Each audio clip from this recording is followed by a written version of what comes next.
Jessica Kumala Wongso, terpidana kasus pembunuhan Wayan Mirna Salihin hari ini mengajukan peninjauan kembali usai dinyatakan bebas bersyarat pada 18 Agustus lalu. Bersama kuasa hukumnya Otto Hasibuan, Jessica menyambangi Pengadilan Negeri Jakarta Pusat terkait kasus pembunuhan berencana Wayan Mirna Salihin. Semuanya udah datang, makasih. Biar saya sama pengacara semuanya daftar dulu ya. Nanti kita ngobrol lagi. Persiapan kamu sendiri seperti apakah? Persiapan enggak. Saya nggak berbuat apa-apa, semua pengacara yang siapin. Sebelumnya, dalam sidang putusan pada 27 Oktober 2016, Jessica divonis hukuman 20 tahun penjara. Jessica sempat mengajukan peninjauan kembali pada tahun 2018 lalu, namun ditolak.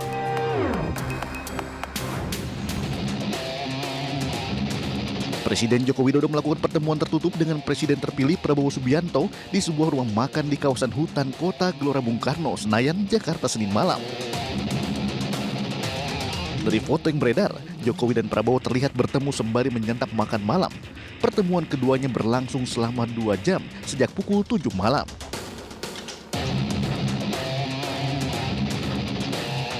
Diketahui pertemuan tertutup ini dilakukan untuk membahas proses transisi pemerintahan agar berjalan dengan lancar.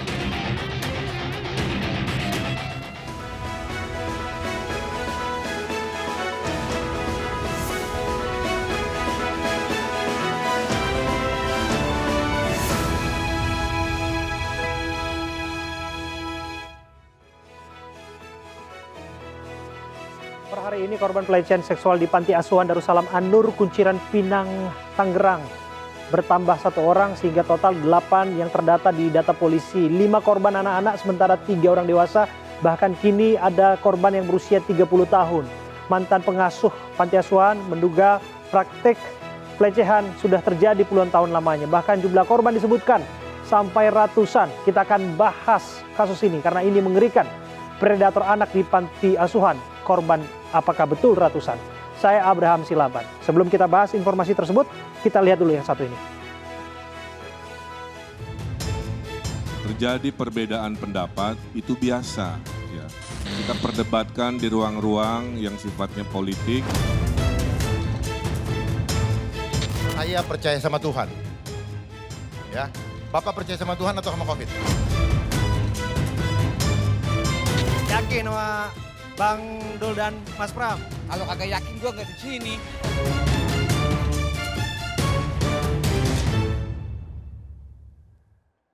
Mirsa, 6 Oktober menjadi debat perdana pemilihan Gubernur Jakarta. Ridwan Suswono, Pramono Rano, dan Dharma Kun beradu gagasan visi misinya untuk Jakarta. Saya pun hadir di momen itu dan berbincang secara eksklusif dengan nama-nama yang dimaksud. Tentu ada hal yang menarik untuk dijadikan sorotan. Saya akan tunjukkan kepada Anda apa yang menjadi sorotan. Di antaranya adalah calon gubernur nomor 3 Pramono Rano hadir didampingi oleh pemeran film Sidul anak sekolahan yaitu Mandra. Mandra menyampaikan pesan menohok kepada Sidul. Kita dengarkan bersama. Gimana kira-kira Bang Mandra? Kasih dukungannya sedikit. Yang jelas saya sebagai pamannya ngedukung 1000%. Wah, luar biasa. Bang, abang tuh harapannya Jakarta itu ke depannya kayak gimana sih Bang?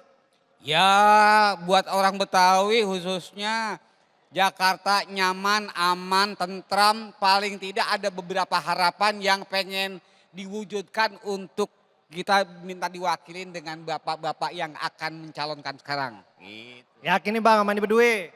Apa? Yakin sama Bang Dul dan Mas Pram? Kalau kagak yakin gua nggak di sini. Iya, satu lagi pemeran film Sidul yang turut terlihat di arena debat gubernur pada malam itu adalah Atun. Atun yang sudah lama tak muncul ke hadapan publik yang memberikan support kepada kakak kandungnya Rano Karno Sidul. Bang Dul tadi. Halo Mbak Atun, sehat Mbak? Halo, alhamdulillah sehat. Luar biasa.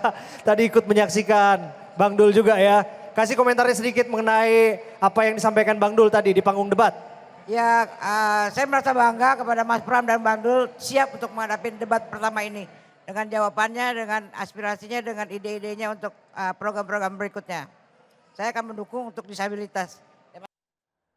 Mirsa, bicara mengenai tak muncul ke publik, ada sosok yaitu istri Pramono Anung, Endang Nugrahani, yang juga hampir tak pernah muncul dalam sorotan kamera. Untuk pertama kalinya Endang Nugrahani bicara ke publik di hadapan media. Saya pun menanyai apa yang disampaikan kepada suaminya mengenai restu untuk maju di Pilgub Jakarta.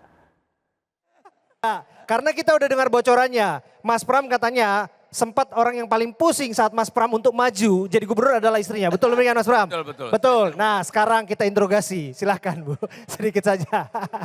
Setuju. Aduh apa ya? Ya saya deg-degan sekali tadi Mas Pram mau maju sama Mbak Dewi. Ternyata jawabannya meyakinkan. Jadi Bangga dong Bu. bangga dong. Luar biasa. Baik. Ini istri saya pertama kali bicara di kamera tanpa, ini pertama kali. AB berhasil ya. Eksklusif, kasih logo eksklusif di sini ya. Iya, di sisi lain calon gubernur nomor 2 Dharma Pongrekun mencuri perhatian pernyataannya yang mendukung apabila Pramono Anung jadi presiden. Bahkan ia menyatakan siap menjadi staf khususnya di bidang siber. Usai debat saya tanya ke beliau mengenai apa di balik pertanyaan tersebut. Lepas dari itu saya juga tanya tekad dan komitmennya. Apakah ingin jadi gubernur atau staf khusus Mas Pramono di bidang siber? Ini jawabannya. Jadi kira-kira ide dari mana Bapak mendorong Pak Pramono jadi presiden Mbak? Dan Bapak kemudian siap menjadi stafnya bidang siber? Kalau mau dunia cyber atau IT aman, maka saya yang akan jadi konsultannya. Karena saya tahu persis detail-detail dari persoalan cyber security. Karena cyber security itu adalah industri. Luar Ya. biasa. Jadi akan selalu tidak aman. Luar biasa. Catat omongan saya ya. Ini dilihat semua televisi. Akan selalu tidak aman. Dan handphone Bapak Ibu tidak aman nih. Ribuan ganti password. Mereka yang punya sistem tahu. Setelah Bapak mengutarakan pertanyaan itu, komitmennya yang kemudian dipertanyakan. Apakah lebih yang soal kepada Pak Pramono disebut sebagai calon presiden. Kira-kira maju jadi presiden Bapak jadi staf ahlinya. Bapak artinya masih komit untuk menjadi gubernur Jakarta saat ini untuk bukan jadi stafnya Pak Pramono ke depan? Kan nanti. Kan nanti. Oke. Kan nanti artinya apa? Jadi konsultan bukan berarti saya harus menempati jabatan. Dimanapun kita berada kita bisa memberikan sumbangsi pemikiran kita untuk kepentingan bangsa. Biasakan punya rasa ikhlas, mendahulukan kepentingan orang banyak di atas kepentingan kita. Iya, dan calon gubernur nomor 2 Dharma Pongrekun juga menjadi sorotan saat jawabannya mengenai pandemi COVID-19. Dharma menjawab dia percaya Tuhan. Dengan adanya COVID, saya Edi dari Rakyat Merdeka, Pak Dharma. Tadi sempat secara tegas kayaknya Pak Dharma itu tidak percaya dengan adanya COVID-19. Disebut sebagai konspirasi asing. Saya tidak ngomong konspirasi loh. Tadi dibilang. Tidak ada satupun kata-kata saya yang menyatakan konspirasi. Ya, artinya Anda tidak percaya dengan COVID karena itu... Saya percaya sama Tuhan. Ya, Bapak percaya sama Tuhan atau sama COVID? Iya, di sisi lain calon gubernur nomor 1 Ridwan Kamil memberikan alasan mengapa ia bertanya mengenai COVID ke Dharma Pongrekun. Saya pun menemukan jawabannya. Kita dengarkan bersama. Saya kan gini, kalau Pak Dharma nanti jadi gubernur, beliau tidak bisa mandiri. Gubernur itu di atasnya ada pemerintah pusat. Jadi poin saya justru mempertanyakan, menguatkan agar pandangan-pandangan itu bisa harmoni dengan pemerintah pusat. Mirsa, saat lagi saya akan bahas terkait dengan kasus pelecehan terhadap anak yang terjadi di panti asuhan. Disebutkan sudah sekian lama waktunya terjadi dan ini sangat luar biasa, sangat mengerikan sekali karena diduga korbannya ratusan orang. Saya akan bahas, informasinya kami hadirkan untuk Anda saat lagi.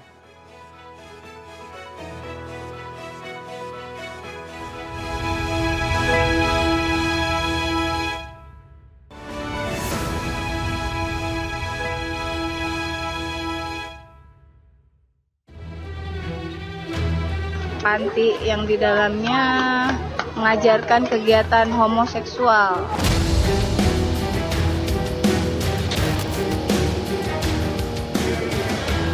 Pelaku ini kita sangkakan dengan persangkaan pasal 6 huruf C Undang-Undang Nomor 12 Tahun 2022 tentang tindak pidana kekerasan seksual.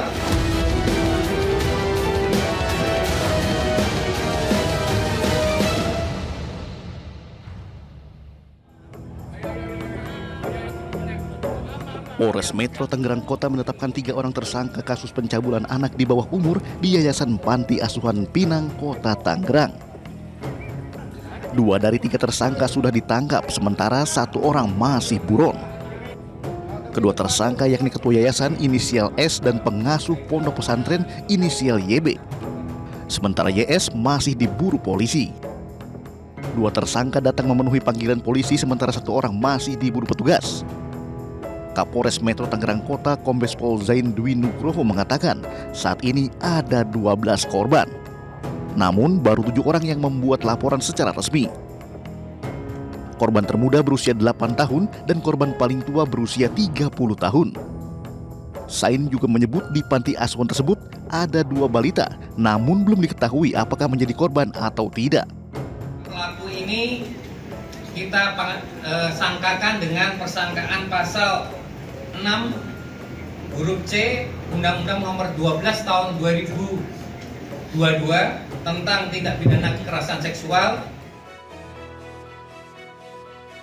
Per hari ini korban pelecehan seksual di Panti Asuhan Darussalam An-Nur Kunciran Pinang, Tangerang bertambah 1 orang sehingga yang sudah masuk datanya 8 orang ke polisi. 5 korban merupakan anak, sementara 3 orang dewasa, bahkan yang dewasa berusia 30 tahun. Mantan pengasuh panti asuhan menduga praktek pelecehan disinyalir sudah terjadi puluhan tahun lamanya. Bahkan ia juga menduga korbannya sampai ratusan. Kita akan bahas lengkapnya, mengerikan predator anak di panti asuhan. Saya Abraham Silaban, saya sudah duduk bersama dengan narasumber saya, yaitu yang pertama Bu Din Desvi yang merupakan mantan pengurus ataupun ibu asuh dari anak-anak di panti asuhan itu. Terima kasih sudah bergabung bersama dengan kami, Bu Din. Ya, dan ada juga Bu Hanifah Hasna yang merupakan kriminolog. Bu Hanifah, terima kasih sudah bergabung di studio. Dan bersama dengan kita juga melalui sambungan Zoom sudah bersama kita yaitu PJ Wali Kota Tangerang, Pak Nurdin. Assalamualaikum Pak Nurdin. Terima kasih sudah bergabung bersama dengan kami. Ya, terima kasih. Ya, saya ke Pak Nurdin terlebih dahulu ya. Pak Nurdin, prakteknya yang saat ini sudah masuk di Dinas Sosial Kota Tangerang berapa korban, Pak?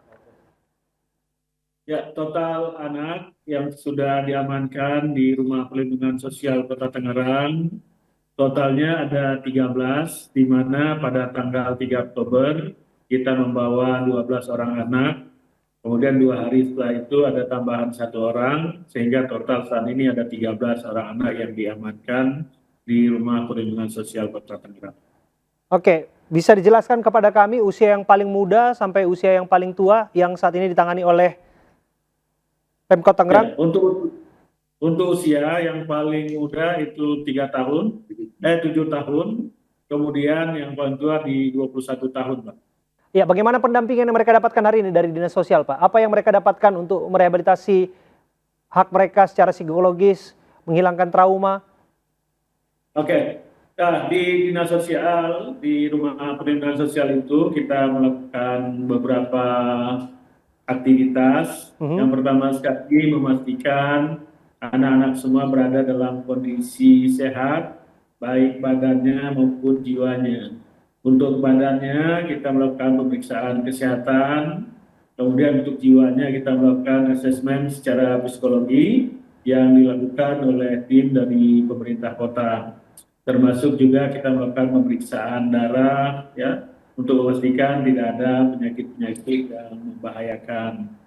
Kemudian juga kita memastikan hak-hak mereka dalam hal dokumen kependudukan. Kita melakukan pemeriksaan ya, evaluasi terhadap dokumen-dokumen kependudukan.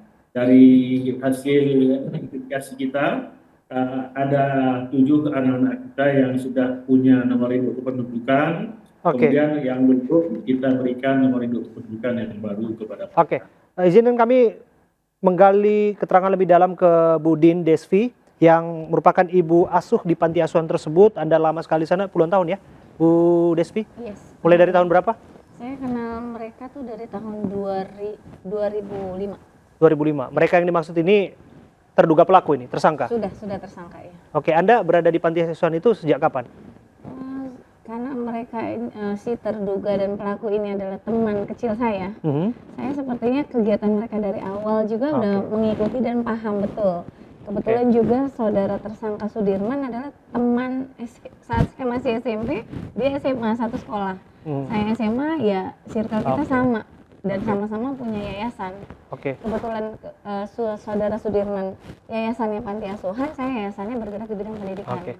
Nah, kita terus berkolaborasi dan saya paham betul. Paham betul, kita main bersama, kerja bersama, aktivitas bersama. Dan termasuk yang Anda pahami adalah Anda menduga bahwa korban bukan puluhan, bahkan Anda menduga korban ratusan, betul demikian? Kemungkinan pasti, karena secara berdirinya dia aktivitas dengan yayasan itu kan sudah izinnya itu dari tahun 2006. Tapi kan sebelum 2006 dia sudah menghimpun anak-anak, sudah main-main, sudah ketimpringan apa segala macam itu dari udah 20 tahun. Karena saya nikah aja udah 20 tahun, sudah menghimpun anak-anak itu. Tahun 2004 itu sudah ngumpulin anak-anak cowok, dan saya bertanya kenapa santrinya cuma cowok aja, kenapa anak panti yang diterima cowoknya aja. Kata dia, iya kan repot kalau cewek, nanti dia pacaran, nanti anak orang hamil lah apa gitu, alasannya gitu. Jadi saya sebagai teman dekat udah sering ngingetin bahwa kenapa sih harus cowok semua. Kalau Anda sebutkan bahwa mereka mengurus perizinan tahun 2006, nanti ini juga kita coba konfirmasi mengenai perizinan ini karena disebutkan panti itu tidak berizin. Tapi itu sudah beroperasi, prakteknya katakanlah mencoba untuk legal itu 18 tahun. Tapi kalau kita lihat data korban yang masuk, ini yang paling tua itu usianya 30 tahun. Iya, 30 tahun setelah saya investigasi pendekatan secara persuasif dan sebagai ibu dan anak. Pertamanya ini pendamping korban, dia jangan jadi saksi ketika kami melapor. Enggak sayang, kamu bukan sebagai saksi, kamu korban kan. Kamu cerita sama bunda, terus dengan nanar, mata berkaca-kaca, gemeter. Dan saya tahu, saya 20 tahun kan ngajar mas, saya tahu anak ini mengalami stres, trauma atau enggak. Dan akhirnya, iya bun, aku juga pernah dilecehkan. What? Kenapa baru cerita? Karena si pengasuh ini ngerasanya saya bestinya, pasti saya akan pro ke ini gitu loh. Ya kan? Saya ngerasa kecolongan, saya ngerasa menyesal. Kenapa sih baru tahu sekarang?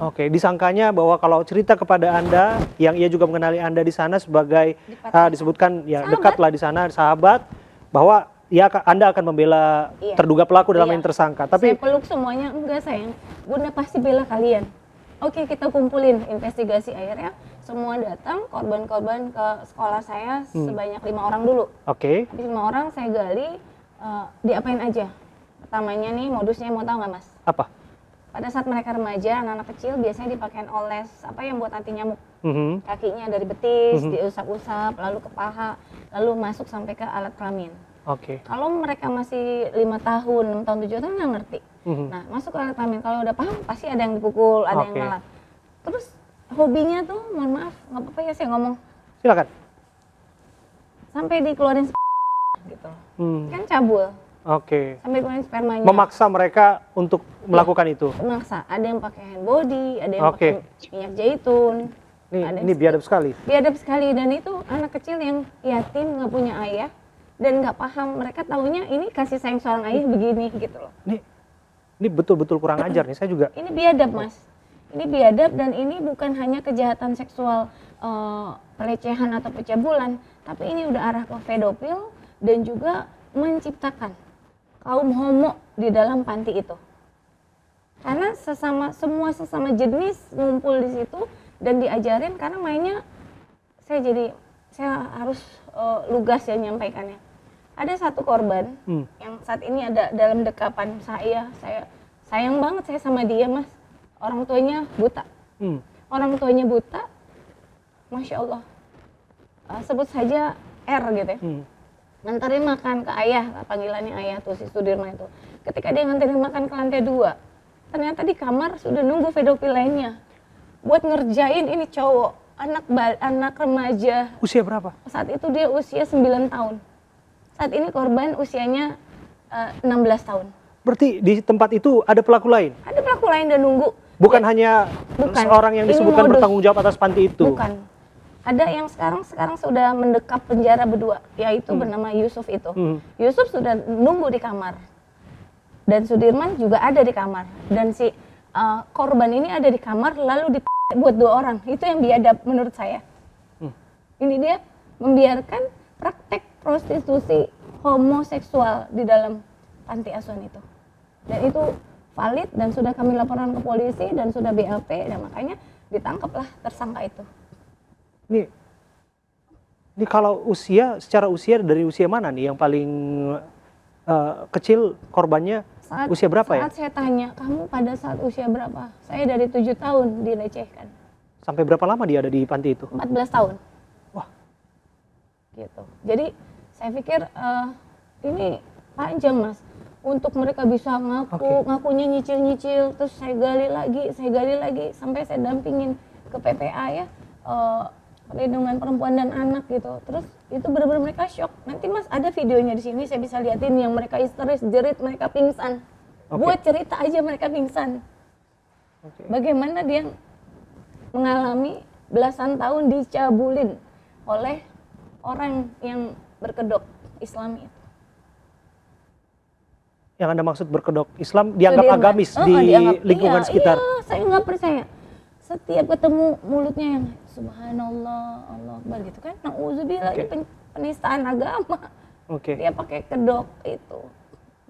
Tentu dalam hal ini yang salah bukan kedoknya, yang salah adalah orangnya itu. Iya, betul. Karena pelakunya dalam hal ini, karena bagaimanapun dia kalau mengatasnamakan apapun itu melakukan kejahatan tentu tidak bisa dibenarkan. Betul, dan polisi merilis bahwa pelaku yang sekarang sedang bersama saudara Sudirman adalah mantan anak didik, mantan anak asuh yang dulu juga jadi korbannya Sudirman. Yusuf ini korbannya Sudirman, sehingga Yusuf mencabuli adik-adik asuhnya. Luar biasa. Dan ini bereret Mas, ada sekian anak. Ini dipakai A, pakai B pakai C dipakai D dipakai F. Begitu terus Mas, circle-nya kan. Ini fenomena gunung es. Merusak anak bangsa. Ini bukan kejahatan biasa, ini terstruktur, masif, dan sangat luar biasa. Kenapa terstruktur? Mereka berlima. Ada cewek pengasuhnya, ini juga nanti saya mau konsultasi dengan pengacara saya. Satu cewek, satu lagi ajudannya dia, ini bertiga yang predator ini. Yang satu ketangkep kan, yang satu buron, 2 sudah ketangkep. 2 orang ini harus saya kenain Mas. Karena mereka tahu adegan perhomoan di dalam sana, diam saja. Jadi itu semacam sudah menjadi kultur yang dianggap biasa di sana, padahal itu adalah pelecehan terhadap anak-anak yang mereka tidak pahami. Hasil investigasi semua datang sama Sudirman itu cium tangan, kedua cium pipi kiri, pipi kanan jidat, lalu cium. Itu dilegalkan di dalam panti asuhan itu. Sudah saya tanya ke pengasuhnya. Yang sadar buru-buru keluar, buru-buru kabur. Yang nggak sadar di situ terkungkung. Jadi total berapa orang pelaku yang terlibat dalam hal ini dari sepengetahuan Anda? Yang sudah dilaporkan polisi dan sudah ditetapkan jadi tersangka 3. 3, 1 buron kan? 1 buron. Ini ada 3 pelaku lagi yang sudah diverifikasi ke para korban. Kamu diapain sayang? Sama siapa nak? Sama ini bunda, diapain? Dimasukin aku sama ini bunda. Terus kamu diapain lagi? Diapain bunda, diiniin bunda, diituin bunda. Saya ngenes, nggak kuat. Dan ternyata ada pelaku yang saya mau laporkan ini masih di bawah umur. Masih di bawah umur juga? Masih di bawah umur. Nah, ini predator, korban yang akhirnya menjadi predator. Karena kekurangan edukasi bahwa ini pelecehan sayang. Ini pencabulan nak, ini nggak boleh dibiarkan. Ini tentu tidak bisa diterima dan izinkan kami untuk membuka kesempatan bagi siapapun ya. Kami membuka hotline ya.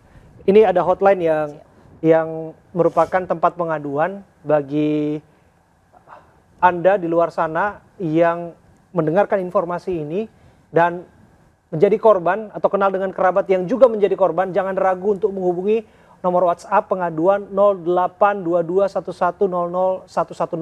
Sekali lagi nomor WhatsApp pengaduan 082211000110. Ini kami buka di sini untuk kemudian mendukung apa yang dilakukan oleh aparat kepolisian untuk mendata sesungguhnya berapa jumlah korban. Karena disampaikan oleh Budin, prakteknya ini sudah ada puluhan tahun, diduga korban bukan puluhan, yang masuk sekarang datanya sudah belasan, bukan hanya puluhan, bahkan ratusan. Kalau Anda malu, ya kita bisa sembunyikan identitasnya, tentu juga pasti akan disamarkan dan diberikan rehabilitasi dan perlindungan. Karena bagaimanapun hal ini tidak boleh dibiarkan, jangan-jangan secara psikologis ini merusak dan jangan-jangan ini juga bisa berdampak pada korban-korban lainnya. Kami akan bahas saat lagi, kami akan kembali untuk Anda dalam The Prime Show.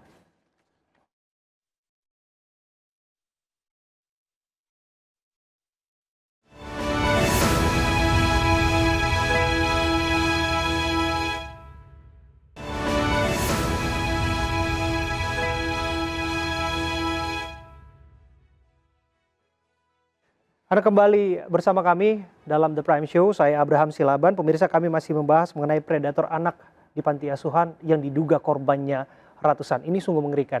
Kami akan mengajak Anda untuk melihat lokasi karena ada tim kami yang akan menunjukkan kepada Anda di mana lokasi panti asuhan yang dimaksud.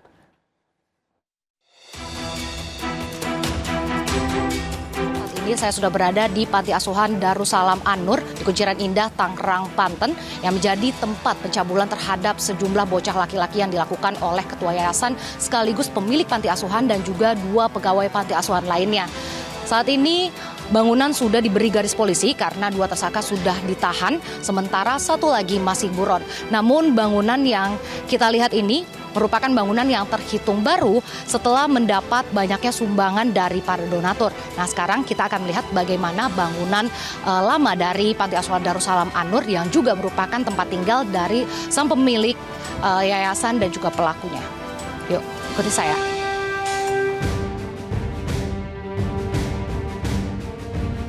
Bapak sendiri kenal nggak sih dengan dia? Kenal. Ya. Di rumah ini Pak Sudirman yang juga pelaku dan pemilik dari Panti Asuhan Darussalam An-Nur ini tinggal dengan siapa saja, Pak? Tinggal dengan ini anak panti sama pengurusnya. Mengetahui hal ini, apakah warga ini geram dan ada tindakan nggak dari warga terkait dengan kasus pelecehan ini, Pak? Ya kalau itu sih biasa Bu, warga istilahnya kan ya resah juga gitu kan dengan adanya kejadiannya begini. Tapi berarti sebelumnya itu warga bisa tidak tahu karena memang tidak ada perilaku yang mencurigakan ya Pak? Betul sekali makanya. Baik, terima kasih banyak Pak atas waktunya. Dan pemirsa, selain pelecehan, hingga kini polisi juga masih menyelidiki adanya dugaan tindak perdagangan orang, mengingat adanya laporan bahwa salah satu anak dari panti asuhan ini memiliki status masih memiliki orang tua, sehingga adanya dugaan bahwa ini adalah salah satu cara panti untuk mendapatkan donatur. Dari Tangerang, Banten, Raisa Nadia, Roma Romadona melaporkan.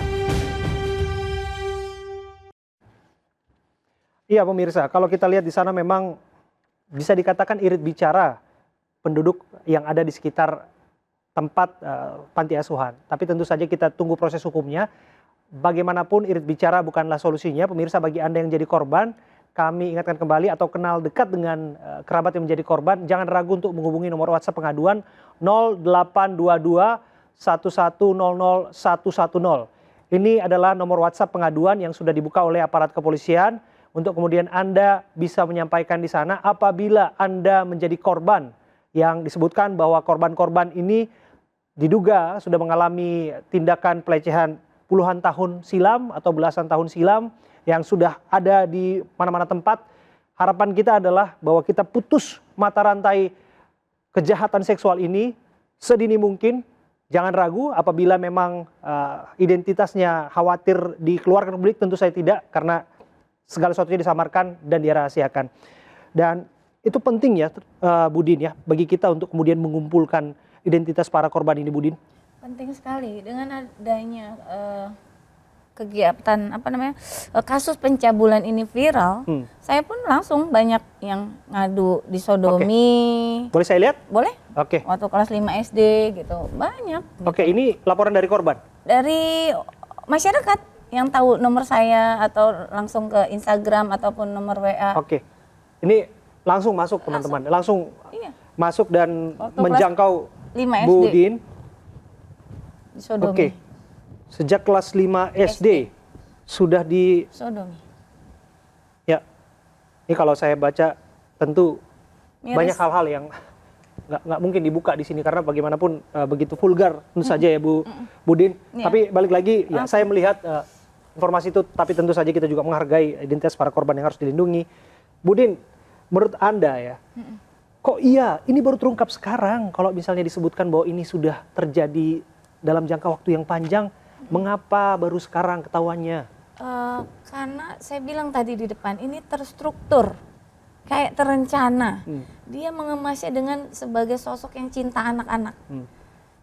Dengan lemah gemulainya dia, kan kita mohon maaf kita juga di dunia entertain ya. Di lokasi syuting juga kan banyak makeup artis yang melambai gitu, tapi kan fine aja, baik-baik aja. Ini yang bikin kita kecolongan karena terbungkus dengan baju suatu agama tertentu gitu loh. Dan kayaknya sabar, tukang berbagi, tukang ngingetin kebajikan gitu. Sampai dianggap tokoh masyarakat setempat. Ini jadi sebelum tak penangkapan ada satupun yang berani untuk speak up. Nggak ada satupun, dan dia rajin berbagi gitu loh. Ya, modus-modus seperti ini nih yang memang biasa kita baca dan kita dengarkan, tapi toh juga terulang kembali. Saya ke Pak Nurdin, Pak PJ Wali Kota. Pak Nurdin. Ya. Pak Nurdin, kami mau cek, betul bahwa panti asuhan ini sebetulnya nggak berizin, Pak? Pak Nurdin? Ya, untuk kegiatan mereka secara resmi itu tidak tercatat ya di Pemda. Sehingga kalau ditanya apakah ada izinnya, sampai saat ini belum ada. Ya, tapi kok bisa praktiknya sekian lama, Pak? Kalau misalnya memang tidak tercatat, tidak masuk ke data Pemda, disebutkan tadi ini praktiknya sudah puluhan tahun, mengumpulkan anak-anak yatim piatu yang tidak sedikit di sana, Pak. Mungkin sudah ratusan barangkali yang ada di sana ya. Ada. Nah, mengapa kemudian ini bisa terlewat, Pak? Ini akan, dan kalau kita lihat di dalam struktur kelembagaan, ini kan disebut dengan lembaga kesejahteraan sosial masuk di kategorinya. Di mana lembaga kesejahteraan sosial ini sifatnya masyarakat yang mempunyai lembaga itu melaporkan, mendaftarkan dirinya kepada pemerintah daerah. Jadi kalau dia belum mendaftarkan, berarti pemerintah daerah belum dapat informasinya. Namun atas kejadian ini, kami sedang menyiapkan rencana untuk melakukan verifikasi lembaga-lembaga kesejahteraan sosial yang ada di Kota Tangerang, tentu dengan melibatkan stakeholder yang terkait. Oke, mengenai bahwa pelaku disebutkan adalah tokoh setempat, Pak, tokoh masyarakat di sekitar itu, apakah ini berpengaruh terhadap sosoknya yang sulit disentuh, Pak? Ya, memang kalau kita melihat sosok para pengurus, mereka ya sangat baik ya, lingkungan, sehingga mungkin masyarakat tidak melihat ada kejanggalan-kejanggalan yang ada di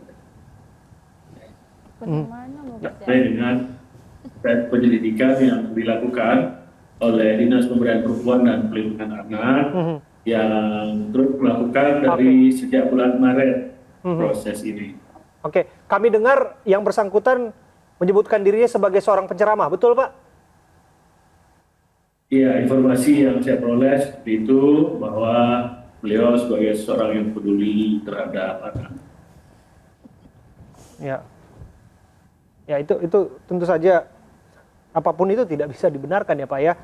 Saya coba geser ke Mbak Hanifa untuk mendapatkan pandangan secara psikologis, tentu secara aspek kriminalnya sudah bisalah dibaca ya sedikit demi sedikit, tapi ingin saya ketahui, apa iya dalam jangka waktu yang lama ada rantai kejahatan yang tidak bisa kita duga-duga terjadi dalam satu lingkup panti asuhan?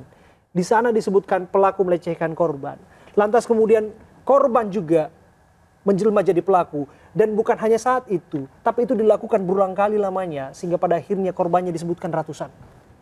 Baik, jadi sebetulnya ini merupakan rantai yang sangat-sangat biasa. Rantai yang sangat biasa karena apa? Karena ada pelaku, ada korban yang tinggal di situ sekian lama, akhirnya dia menjadi pelaku juga, seperti yang Mbak Din tadi sampaikan. Ini berarti kan masuk ke dalam, maaf kalau pakai bahasa kasar, ini sodomi berantai. Sodomi berantai itu dari A ke B, B ke C, C ke D dalam waktu yang sekian lama. Kenapa tidak ketahuan? Karena ada kesepakatan untuk tidak melapor. Kesepakatan untuk menganggap bahwa ini adalah sesuatu yang normal. Bahwa ketika kita diperlakukan seperti itu oleh si ayah atau abi atau siapa, kita akan mendapatkan hikmah, kita akan mendapatkan ilmu, kita akan mendapatkan sesuatu. Jadi doktrin-doktrin ini yang membuat anak-anak ini menjadi kesulitan untuk keluar dari situ dan menganggap itu sesuatu yang biasa. Lalu si pelaku ini memanfaatkan minimnya emosional mereka, karena mereka kan tidak ada orang tua. Mereka membutuhkan cinta, membutuhkan kasih sayang, dan ini yang digunakan oleh pelaku ini untuk membuat mereka menjadi korban. Lalu ada ini relasi kuasa. Relasi kuasa ini sangat-sangat bukan hanya di tempat yatim piatu ini, tetapi dimanapun berada. Ketika ada relasi kuasa, berarti ada kontrol di situ. Ketika ada kontrol, berarti ada pihak yang powerless. Powerless itu adalah anak-anak, apalagi ini anak-anak, sehingga mereka merasa bahwa aku berada di sini aja sudah syukur, aku hidup di sini aja udah syukur, aku nggak akan mau menolak atau aku akan patuh terhadap apapun yang dilakukan oleh Abi. Tapi itu kan sudah terjadi berulang kali, kemudian dalam jangka waktu yang panjang. Bisa dijelaskan kepada kami? Artinya tidak ada kesadaran. Kenapa ini tidak terungkap dengan cepat? Tidak ada kesadaran dari orang dalam itu sendiri bahwa ini adalah sebuah kesalahan. Kenapa tidak ada kesadaran? Mungkin tidak ada pihak lain yang memberikan edukasi terkait pelaporan ini. Tidak ada kesadaran atau memang ada yang melindungi? Kalau melindungi mungkin ada ya, tapi dari yang pasti tidak ada kesadaran untuk melaporkan hal ini. Jadi gini, oh aku ini korban, kita ini korban. Bagaimana kita menghimpun kekuatan untuk melaporkan hal ini? Bisa jadi karena tidak ada edukasi, walaupun seharusnya kalau udah di usia 30 tahun harusnya dia tahu dong. Kenapa dia tidak melaporkan? Karena dia jadi pelaku. Jadi strukturnya begini, ketika si Abi ini melakukan, dia membentuk jejaring baru atau membentuk orang-orang baru untuk melakukan, sehingga yang besar ini yang kemungkinan dia bisa melaporkan, dia tidak melaporkan. Karena pada prakteknya tadinya awalnya dia korban, kemudian dia menjelma menjadi seorang pelaku dan bisa jadi juga kena jerat hukum. Pada prakteknya dari awal dia tidak mengerti bahwa dia adalah korban. Nah ini pasti, Nah ini pasti yang usianya sudah agak dewasa juga dipersiapkan untuk menjadi pelaku, sehingga dia tidak akan melaporkan karena ketika dia melapor dia akan terlaporkan. Lalu bagaimana? Kenapa dia melakukan kebaikan keluar? Ini namanya pseudo-moralism. Pseudo-moralism itu adalah kepalsuan moral. Dan ini biasanya dilakukan atau digunakan oleh orang-orang atau para pelaku itu menunjukkan diri bahwa dia itu adalah orang yang baik. Sehingga masyarakat tidak akan tega dan tidak akan mau melaporkan orang ini karena tidak percaya orang ini melakukan hal itu. Jadi masyarakat menolak stigma gitu. Menolak stigma itu. Menolak stigma, nggak mungkin. Dia itu baik, dia membuat pengajian di sini, dia membuat acara-acara, dia nggak akan seperti itu. Ini pasti bisa jadi dianggap sebagai fitnah dan lain-lain. Dan ini adalah cara-cara yang biasa sebetulnya, tetapi ketika tidak ketahuan korbannya akan semakin banyak. Dari sini kita belajar, dan saya terus menjadikan ini prinsip bahwa sekalipun itu pahit, katakan bahwa itu adalah kebenaran. Kebenaran harus dinyatakan sekalipun itu pahit, ugly truth. Kalau misalnya memang ada kesungkanan di sana, betul demikian Mbak Din, ada kesungkanan dari masyarakat kemudian untuk bisa saja mendengarkan sesuatu tapi mengadukannya malu-malu dan sebagainya, atau kemudian melihat sosok yang dimaksud sebagai sosok yang berkarisma, sosok penceramah, sosok tokoh agama dan sebagainya. Ya, benar sekali Mas. Tapi menurut saya ini kenapa korbannya ada yang usia 30. Ini rata-rata korban yang sudah dewasa itu dia sudah 2 tahun yang lalu meninggalkan panti itu. Dengan rasa menjerit, ngebayangin kalau aku keluar dari sini gimana adik-adik saya. Jadi ini benar-benar ditekan, benar-benar saat mereka remaja pun diancam. Artinya dia mengorbankan dirinya? Mengorbankan dirinya. Kan saya tanya, kenapa kamu baru ngomong sekarang? Saya melindungi adik-adik, kalau memang mau hancur, saya aja deh yang dihancurin. Diapain kamu? Saya nggak bisa lihat Bun, saya merem. Saya nggak mau ngelihat dan saya nggak ngerti saya diapain, saya merem. Ya udah yang penting adik-adik saya selamat. Dan ternyata dia marah betul yang usia 30 ini ketika tahu bahwa ketika kita konfrontasi semuanya, ternyata ini kena, hancur hatinya, hancur Bu. Ini ketika saya ini kan dia hancur. Dia hancur, bener-bener dia yang pingsan, bener-bener dia nangis, laki-laki ini nangis, terus yang bener ngomong sama saya itu sampai gemeter gitu loh. Dan saya tahu ini nggak palsu. Dan 2 orang ini ya pendidik di dalam dan pendidik di luar gitu. Jadi dia kesalahan yang dulu dia jadikan emang dia nggak berdaya karena korbannya nih kalau nggak diancam, kalau mau keluar tuh pasti diancam. Kamu jangan macam-macam. Semua diancam kalau pas mau keluar. Ada yang kabur. Nah ini kan korbannya ada yang udah kabur ke Sulawesi, ke Makassar ya, itu Sulawesi, NTB, terus ada ke Tasikmalaya, Ke Sumatera juga ada? ke Sumatera. Yang terakhir tuh dibawa kabur sama saudara Yandi ini ke Padang. Oke. Dibawa ke Padang. Tapi Lalu diantaranya korbannya mereka tidak berani speak up. tidak berani speak up. Kalaupun speak up, Bu, saya datang langsung ke rumah korban. Saya yang langsung ngomong sama ibunya. Ibu, anak ibu ini sudah mengalami pelecehan. Kan ada orang tua yang mau terima apa enggak? Betul. Ada orang tua yang udah pasrah Betul. begini, mau bagaimana lagi? Menjaga nama baik keluarga Menjaga dan nama baik, sebagainya. lebih baik dia memaafkan. Oke, tapi prakteknya itu tidak bisa dimaafkan. Iya. Karena itu adalah kejahatan Nah, yang dilakukan terus menerus. Akhirnya saya bersama para donatur lain yang merasa ditipu, kan ditipu ya ini ya. Ya kita sepakat, ini bukan kerja saya sendiri, Oke. ini kerja bareng dari teman-teman Oke. donatur, terus juga dari teman-teman dari komunitas kebaikan, dari Pemprov, Pemkot, sampai kepolisian, sampai UPTD, kita gerakin bareng-bareng. Jadi Oke. saya investigasi udah kayak spy, udah kayak jagoan di film-film, Bu. Kejar-kejaran, dia juga ada manipulasinya, dia Manipulasi apa? mengintimidasi para korban. Intimidasi seperti apa? Dia datang ke korban, ada di sini rekaman dan segala macamnya, ngakunya dari kepolisian, mau ngambil ini anak, karena mau ada apa gitu. Oke. Saya bilang, oh jangan, coba fotoin, siapa namanya? Namanya polisinya namanya Kevin, katanya gitu. Saya bilang, mana coba fotoin, tolong foto polisi Kevin, dipoto cekrek, nggak taunya tersangka. Betul, ternyata itu akal-akalan. Udah akal-akalan. Dan Seolah-olah anak ini dalam kondisi terancam. Dia kemudian mau keluar dilim- sebagai seorang pahlawan. Nah. Yang ternyata anak ini tidak punya pilihan lain Ini untuk mempertahankan pasal hidupnya. berlapis banget. Bahwa kemudian dia tetap memanfaatkan Iya. Kesempatan itu untuk melecehkan anak itu. Benar. Dan ini orang-orang yang udah ada di luar kota, Biadab Bu. betul ini emang. Kalau ini tidak segera dieksekusi atau kan dia akan mengeluarkan virus. Berarti ini kan kejahatan nasional. Ya, dan kita juga harus Aware. harus juga cek bagaimana keadaan kesehatan mereka yang Mentalnya menjadi korban. terutama. Ya mental yes itu psikis, tapi tentu juga secara raga juga mereka juga harus diperiksa Terus periksa, benar. kesehatannya apakah Benar. betul, jangan sampai mereka terkena penyakit tertentu dan sebagainya. Benar. Tapi saya nanti akan ke Bu Hanifah bertanya kepada Anda mengenai apakah mungkin bahwa anak-anak ini masih bisa diselamatkan.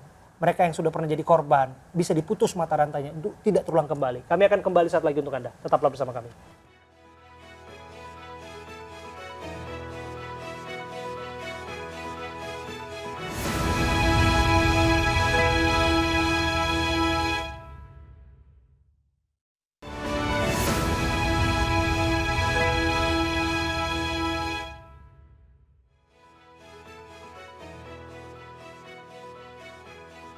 Ya, Anda kembali bersama saya Abraham Silaban. Kami masih berbincang bersama dengan predator anak di panti asuhan yang diduga korbannya ratusan. Tentu ini kita juga masih terus dalami dari apa yang disampaikan oleh Bu Didespi selaku ibu asuh yang juga donatur di panti asuhan tersebut yang akhirnya mengetahui banyak sekali mengenai kasus ini. Bu Din, yang kami dengar bahwa ini ada 2 lokasi ya, ada yang baru panti asuhan yang baru lokasinya dan ada yang kediaman pribadi dari pelaku. Ini diduga di TKP-nya yang paling sering dilakukan tindakan pelecehan itu di mana? Di semua tempat. Bahkan di musolah pun terjadi. Bahkan di lapangan masjid pun terjadi. Kan udah ini TKP. Bahkan di belakang kontrakan itu pun terjadi. Di kamar mandi terjadi. Masa di iya tidak ada yang menyaksikan? Kan mereka misalkan ada gini, Mas. Misalnya warga setempat lah di luar dari pondok itu, di luar dari tempat itu, karena kan itu kan pemukiman padat kan? Tinggi, tapi dia punya pagar yang tinggi, di dalamnya udah kayak hotel. Dia susun yang benar-benar hotel ber-AC. Jadi ada satu bangunan baru yang hijau itu buat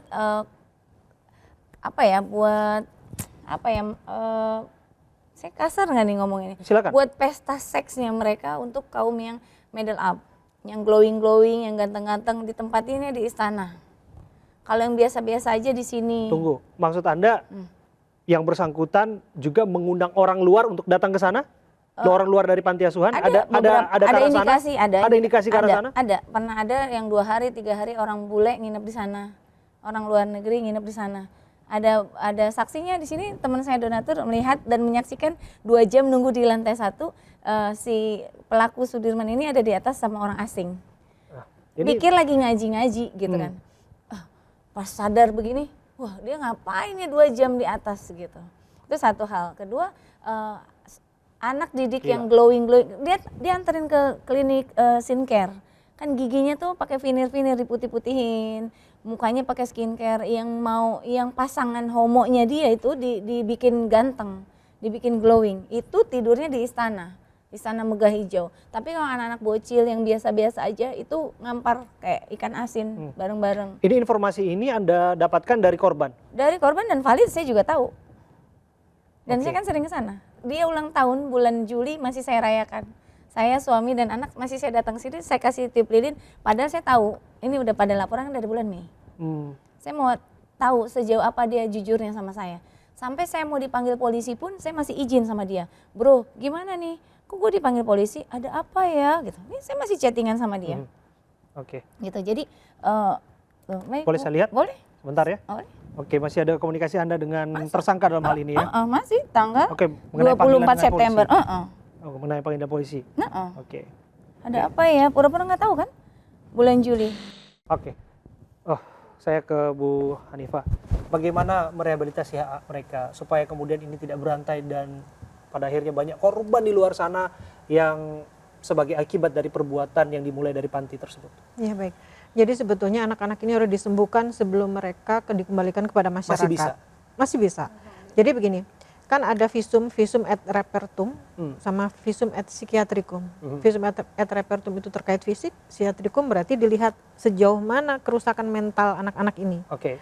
Nah, yang pertama harus dilakukan adalah pendampingan. Pendampingan apa? Pendampingan fisik pasti, pendampingan emosional pasti. Dan disampaikan ke anak-anak bahwa kalian adalah korban. Karena begini, ketika anak-anak itu sudah mengalami pelecehan setelah sekian tahun, salah satu efeknya adalah mereka menikmati karena sensasinya itu adalah sensasi yang dicari sehingga mereka merasa bahwa dia butuh gitu. Sehingga ketika anak-anak itu mengalami sensasi yang luar biasa, bisa jadi dia tidak mau kalau si Abi itu ditangkap. Nah, ini yang menjadi bahaya. Nah, bagaimana terus kelanjutannya ketika dia sudah direhabilitasi baru bisa dikembalikan ke masyarakat. Kalau tidak, dia akan melakukan kepada orang lain karena dia akan mencari sensasi baru. Sebagai bentuk pemulihan, sebagai bentuk pemulihan secara semu, pemenuhan kebutuhan ketika dia ingat sensasi itu. Jadi ini perusakan generasi dan kita nggak tahu 30 tahun, 10 tahun lagi, 20 tahun lagi anak-anak ini yang bakalan jadi pemimpin negara itu rusak semua. Ya, mau nggak mau ini harus diungkap. Jadi ini seterang-terangnya. kejahatan. Oke, terakhir Pak Nurdin, apa yang ingin Anda sampaikan Pak untuk memastikan peristiwa tersebut tidak akan terulang kembali, utamanya di daerah Tangerang? Ya, tentu yang pertama sekali kita harus mendorong masyarakat untuk berani ya menyampaikan kalau ada hal di sekitarnya yang mencurigakan, yang membahayakan. Ini berani dulu ya, jangan diurut-urut seperti yang disampaikan tadi. Oke, kami akan terus mengawal bersama Pak. Dan saya Abraham Silaban, saya akan komitmen nanti Pak untuk kemudian mengangkat terus kasus ini, mengawal seperti apa tindak lanjut dari otoritas terhadap kasus ini, termasuk hak-hak apa yang didapat oleh anak-anak tersebut Pak ya. Kita janjian besok ya Pak ya, saya akan ketemu dengan Pak Nurdin juga dan ke Bu Din terakhir. Besok Anda akan disebutkan akan melapor polisi? Insya Allah besok akan saya bawa korbannya sekaligus minta sudah dibikinkan surat pengantar untuk diantar ke PPA dan untuk kita antar visum. Oke. Di luar dari safe house yang disiapkan oleh Dinas Sosial yang Anda ketahui, safe house lain berapa korban? 10. 10 korban. Oke, kalau tadi disebutkan ada 13 di safe house, ada 10 di sini berarti puluhan bisa jadi, dan kalau misalnya ini bertahun-tahun lamanya bisa jadi tentu saja ini ratusan. Tapi kita harus dalami keterangan itu sedetail mungkin. Iya, dan semoga ini jadi pelajaran nggak terulang lagi ya. Dan yang seperti Bu Iva bilang, itu benar Mas, dalam kenyataannya di lapangan saya kesulitan karena si korban itu ada yang bilang keenakan, ada yang bilang sakit. Jadi kan ini salah siapa, dosa siapa? Ada yang mudah menikmati. Ya, kita jadikan ini pelajaran ke depan. Tentu saja ini bukan eksploitasi informasi yang tidak pantas didengarkan, tapi ini kami sampaikan sebagai wanti-wanti ke depan untuk peristiwa yang sama tidak terulang kembali. Kita akan kawal bersama-sama. Dan kami tadi sudah sebutkan hotline-nya pemirsa. Hotline itu menjadi hotline yang bisa Anda hubungi ketika kemudian Anda adalah bagian dari yang pernah merasa menjadi korban di sana. Anda bisa langsung kontak WhatsApp pengaduan 0822 1100 110. Itu adalah nomor WhatsApp yang dibuka oleh aparat kepolisian dan kami akan terus mencari informasi bersama-sama dengan Anda. Terima kasih Bu Hanifah, terima kasih Bu Din. Mewakili kerabat kerja yang bertugas, saya Abraham Silaban pamit. Sampai jumpa.